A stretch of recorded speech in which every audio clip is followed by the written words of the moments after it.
Hello, everyone, and welcome to another episode of Happy News Learning.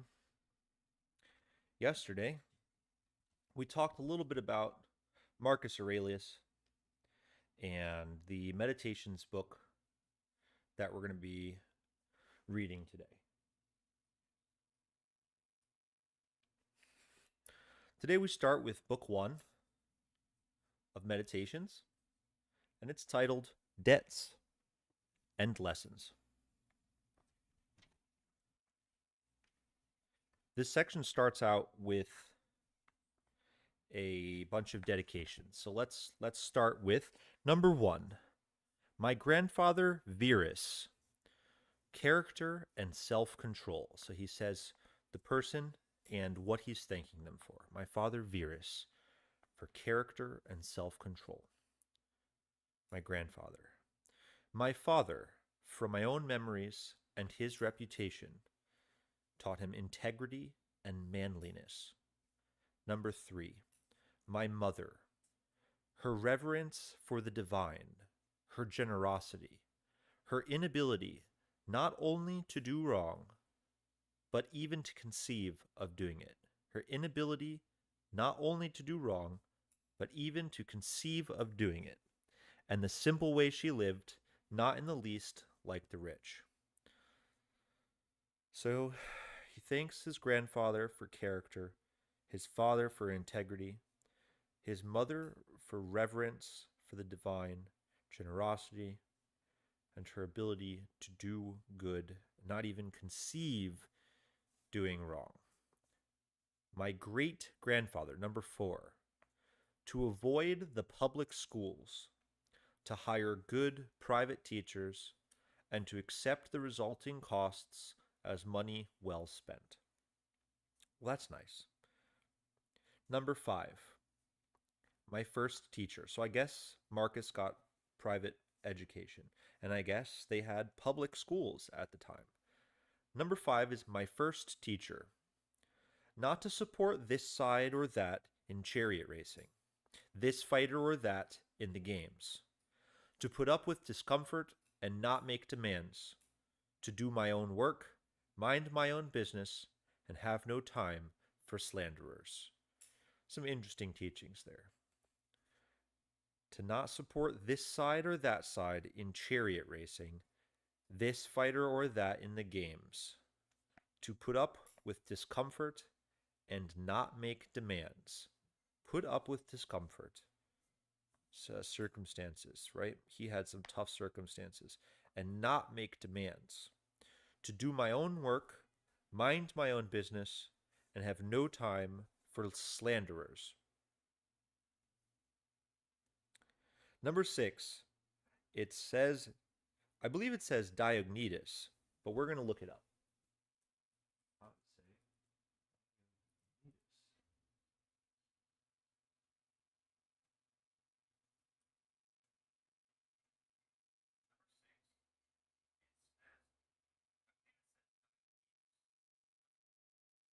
How do you say it? Good, we got it. Diognetus. Hey, if any of you are out there and you know how to say all these words, I'm proud of you. So, Diognetus, number 6, not to waste time on nonsense, not to be taken in by conjurers and hoodoo artists with their talk about incantations, exorcism, and all the rest of it from the top. From Diognetus, not to waste time on nonsense, not to be taken in by conjurers and hoodoo artists with their talk about incantations and exorcism and all the rest of it, not to be obsessed with quail fighting or other crazies like that, to hear unwelcome truths, to practice philosophy, and to study with, I don't want to butcher it, but there's 3 names here, Bacchius, and then with Tundasis and Marcianus, to write dialogues as a student, to choose the Greek lifestyle, the camp bed, and the cloak. So he's basically saying don't get obsessed with anything. Be comfortable with hearing things that you might not want to hear. Practice philosophy. Study with these smart people. Write dialogues and choose the Greek lifestyle, the camp bed, and the cloak. So this is, I believe, Rusticus. Could be Rusticus, but I believe it's Rusticus. Number 7. Rusticus. The recognition that I needed to train and discipline my character. Not to be sidetracked by my interest in rhetoric, not to write treatises, or, okay, I see, not to write treatises on abstract questions, or deliver moralizing little sermons, or compose imaginary descriptions of the simple life, or the man who lives only for others. To steer clear of oratory, poetry, and belles lettres. It's in italics, Belleslettres. Sounds like belle lettres. So he's thanking Rusticus for teaching him to not be sidetracked by his interests in rhetoric, to not write treatises on abstract questions, or deliver moralizing little sermons, compose imaginary descriptions of the simple life, or the man who lives only for others, to steer clear of oratory, poetry, and belles lettres. Not to dress up just to stroll around the house, or things like that. To write straightforward letters, like the one he sent my mother, and to believe in conciliatory way when people who have angered or annoyed us want to make up. To behave in a conciliatory way when people who have angered or annoyed us want to make up. It's tough. I noticed this is a theme, is behaving in a conciliatory way.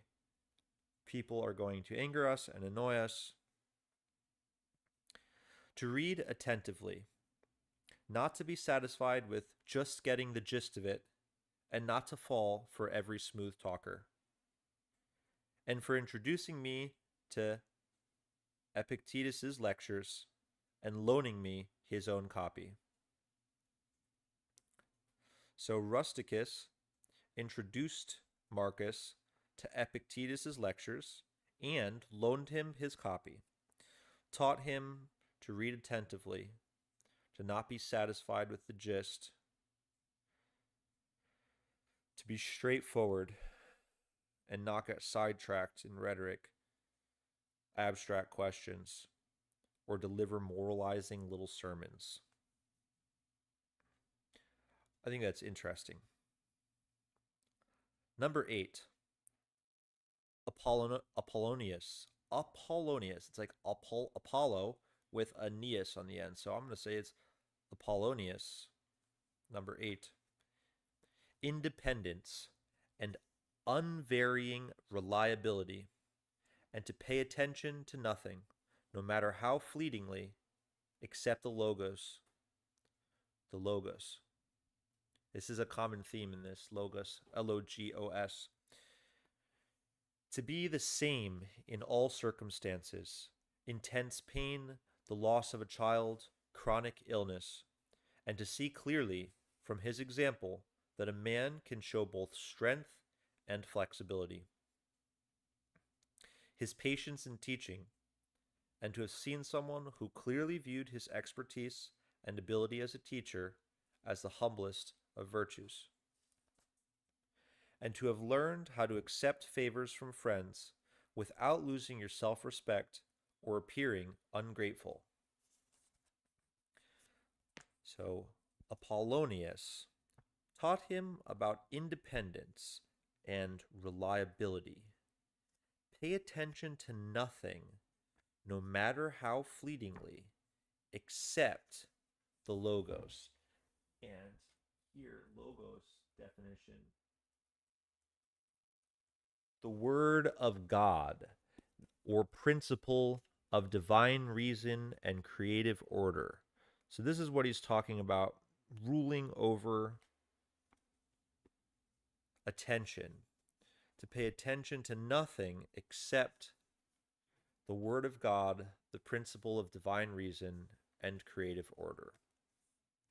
To be the same in all circumstances. This is interesting. Whether you're an intense peen, suffering the loss of a child, which he did, he lost two children, at least chronic illness, which was plaguing the entire populace at the time, and he needed to. He needed to see clearly, show strength and flexibility.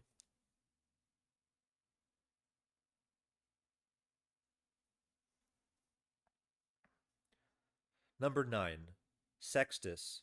Sextus. Number 9, Sextus taught kindness, an example of fatherly authority in the home, what it means to live as nature requires, gravity without airs, to show intuitive sympathy for friends, tolerance to amateurs and sloppy thinkers, his ability to get along with everyone, Sextus. Sharing his company was the highest of compliments and the opportunity and honor for those around him. To investigate and analyze, with understanding and logic, the principles we ought to live by. Not to display anger or other emotions, to be free of passion and yet full of love. To praise without bombast, to display expertise without pretension. This one's full of interesting, almost platitudes, but let's look at them again. Living as nature requires is essentially what Sextus teaches him. Gravity without airs. I'm not sure exactly what that means. Gravity without airs. AIRS, without airs. To show intuitive sympathy for friends, tolerance to amateurs and sloppy thinkers. I when I talk with my friends, believe that I try to demonstrate intuitive sympathy by listening attentively, trying to think about what they're saying, and then responding accordingly. Tolerance to amateurs and sloppy thinkers. I notice when I'm on Discord and I am debating politics that I both become tolerant to sloppy thinkers, and sometimes I could be the sloppy thinker myself. I've noticed, especially when I'm getting animated and excited about a topic, that I will talk faster than I think, and occasionally sloppy talk comes out, and yeah, it's not the greatest. To investigate and analyze with understanding and logic the principles we ought to live by. I think I embody this one. I probably too much. I probably overthink, over investigate, and over analyze the logic and the principles we ought to live by. But I think that's part of being a human, is trying to figure it all out. Not to display anger or other emotions, to be free of passion and yet full of love. So he almost sounds like he's Vulcan here. Not to display other emotions, unless he means negative emotions. To be free of passion and get full of love. Love is an emotion, but you don't want to display anger. I totally agree here. Displaying anger seldom brings a desired result. Unless your intent is to intimidate, then perhaps you might want to display anger. To praise without bombast. Bombast. What is that exactly? Bombast. Bombast. High sounding language with little meaning, used to impress people. I notice this a lot with people, will be flavorful and colorful, unnecessarily with language. I used to do this all the time until I realized that life is better when it's simple.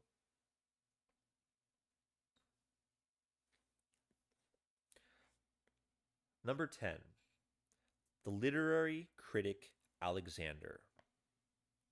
Not to be constantly correcting people, and in particular, not to jump on them whenever they make an error of usage or a grammatical mistake or mispronounce something, but just answer their question or add another example or debate the issue itself, not their phrasing, or make some other contribution to the discussion and insert the right expression unobtrusively. I love this.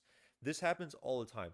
I consider myself a stickler for grammar, and even in this book, right, when we were reading the name Epictetus, right, the first time I was calling this Epictetus, and it was kind of embarrassing because I didn't know the name. But the reality is that I wouldn't necessarily judge somebody else for not being able to pronounce the Greek name Epictetus properly the first time.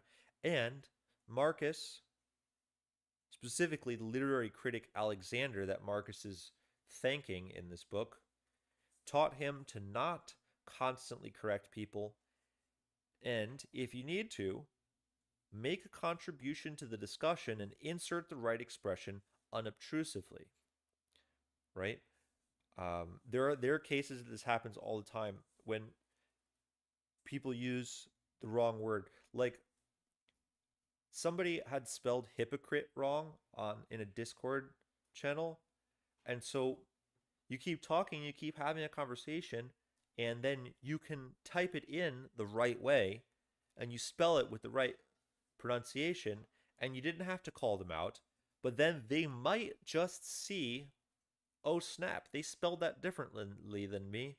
Am I spelling it wrong or are they? They'll look it up and then they might realize, and you didn't even have to correct them or jump on them.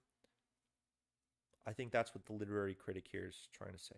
Number 11, fronto, Fronto, fronto, or fronto, frontu,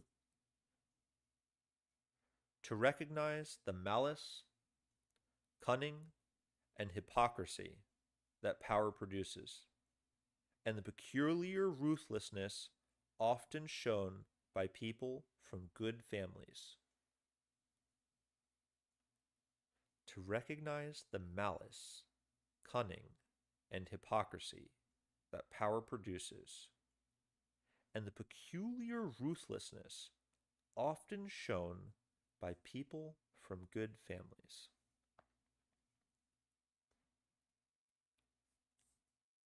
Well, okay.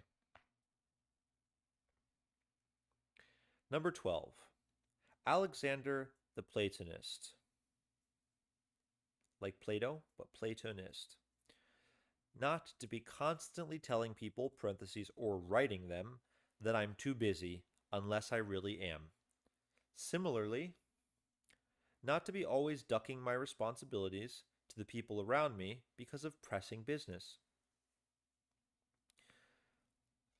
Not to be telling people I'm too busy unless I really am. So, writing them off is what he's saying. Don't just write people off unless you really are busy.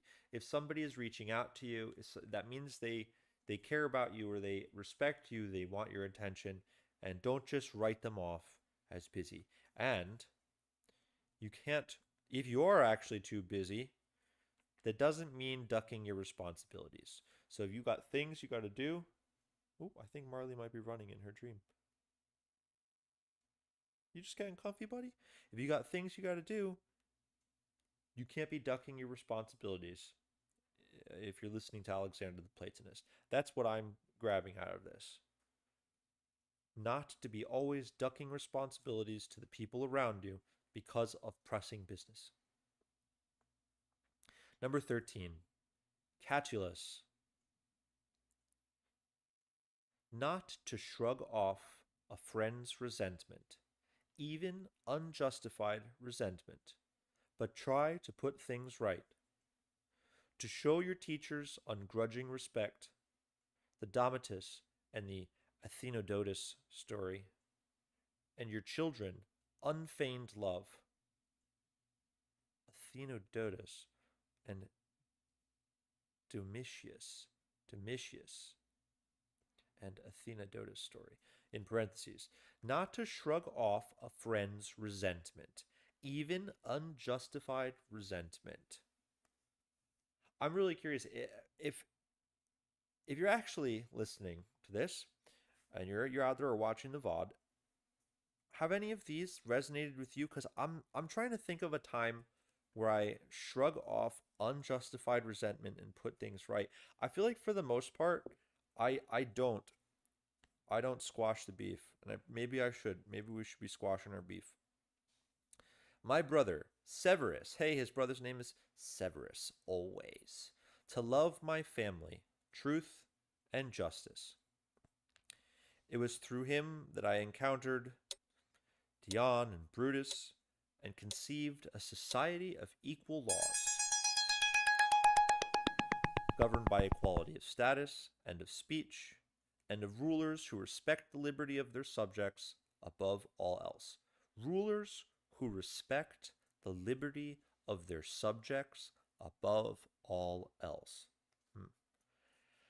And from him as well, to be steady and consistent in valuing philosophy, to help others and be eager to share, not to be a pessimist and never doubt your friends' affections for you. And when that people incurred his disapproval, they always knew it, and that his friends never had to speculate about his attitude to anything. It was always clear. So Severus taught him a few things about loving family, truth and justice, about leadership,